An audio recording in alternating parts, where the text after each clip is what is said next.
আমি সায়ন্তনী চক্রবর্তী।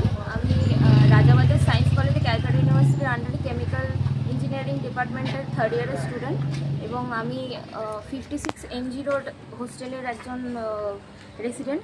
এবং কালকে রাত্রিবেলা আমার সাথে একটি ঘটনা ঘটে যায়। আমার রুমে হঠাৎ করে একজন ঢুকে তিনি চুরি করছিলেন কি উদ্দেশ্য ছিল তা জানি না। হঠাৎ করে আমার ঘুম ভেঙে যায় আমার জিনিসপত্র পড়ে যাওয়ার আওয়াজে, এবং তার সাথে আমার মারপিট অবধি হয়েছে।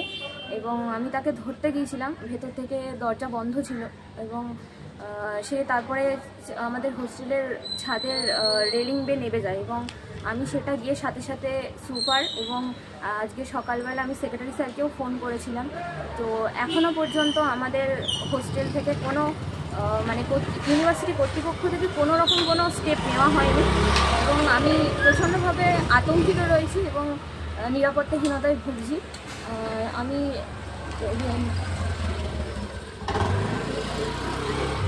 বাড়িতে রাতের অন্ধকারে চড়াও এবং সেই জায়গা থেকে আপনার বাড়িতে ভাঙচুরের ঘটনা, এই নিয়ে অতীতে এই ধরনের কোনো ঘটনা আজ পর্যন্ত ঘটেনি। তো এই ধরনের ঘটনা কারা ঘটালো এবং আপনি কি আতঙ্কিত এই ঘটনায়?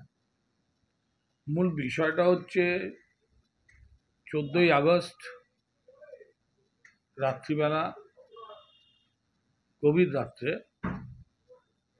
আমি শুয়ে পড়েছিলাম। অপ্রত্যাশিতভাবে আমি দেখলাম যে আমি দোতলায় শুয়েছিলাম, নিচতলায় ধুম ধুম করে দরজায় আওয়াজ হচ্ছে, আমার অফিস ঘরের দরজায়, নিচে যে অফিস ঘর আছে। তা আমি প্রথম ভেবেছিলাম ক্লাবের ছেলেরা ফ্ল্যাগ লাগাচ্ছে, হয়তো সেই আওয়াজ। তারপর দেখলাম জানালার কাঁচ ফাঁচ এইসব কাঁচ ভাঙার আওয়াজ। তো আমি কিছুটা অস্বস্তি বোধ করলাম বা আতঙ্কিত হলাম। তা আমি, আমার মিসেস, আমরা ছিলাম নিচতলায়। আমার পরিবারের অন্যান্য লোকেরা তার আগেই বেরিয়ে গেছে। বেরিয়ে গিয়ে দেখা যাচ্ছে, পরবর্তী সময়ে নামটা জেনেছি, প্রিয়াঙ্কা দাস, বছর 25-26 একটি মেয়ে, সারা গায়ে কাদা মাখা। সেই মেয়েটি উদ্দেশ্য প্রণোদিতভাবে দরজায় একটা ডান্ডা দিয়ে মারছে, অফিস ঘরের দরজায়, এবং তার পাশে যে জানালা আছে সেই জানালার কাঁচগুলো ভেঙেছে। তো আমি তখনও নিচে নামিনি, আমি উপরের বারান্দা থেকেই পুরো বিষয়টা দেখছিলাম। তার মধ্যে প্রতিবেশীরা অনেকেই জড়ো হয়েছেন গভীর রাত্রে, আমার বাড়ির লোকেরাও ছিলেন। এবং সেখানে সেই মেয়েটি বোঝা যাচ্ছে যে মদ্যপ অবস্থায়, চূড়ান্ত মাতাল অবস্থায় ও এই কাজটা করছে। ঠিক তারপরেই দেখা গেল আরও দুটি মেয়ে ওর সাথে এসে যোগ দিল এবং ওকে সেখান থেকে রেস্কিউ করে নিয়ে যাবার একটা প্রচেষ্টা চালাচ্ছিল। তারপরে আমি নিচে নামি, তার আগেই পুলিশে কেউ খবর দেয় প্রতিবেশীদের মধ্যে।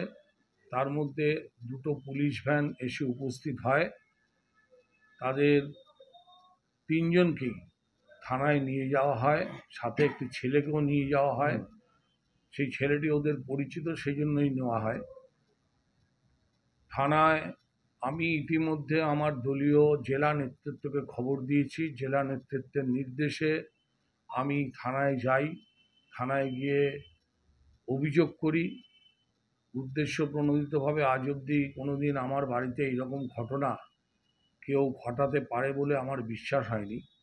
তো এটা কেন ঘটলো, থানায় গিয়ে যতটুকু আমি বুঝলাম, থানার অফিসাররা, ওসি সহ অফিসাররা ছিল, যে রাত দখলের মহিলারাই এই কাজটা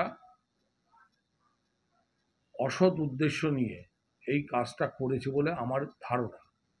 এবং পুলিশকে আমি দলীয় নেতৃত্বের, জেলা নেতৃত্বের নির্দেশে আমি আমার পক্ষ থেকে অভিযোগ দায়ের করি। আজকে মহামান্য আদালত, ব্যারাকপুর কোর্ট, আমার আইনজীবী যা বললেন তাতে ব্যারাকপুর কোর্ট থেকে পুলিশকে নির্দেশ দিয়েছেন এই ঘটনার পূর্ণাঙ্গ তদন্ত করবার জন্য।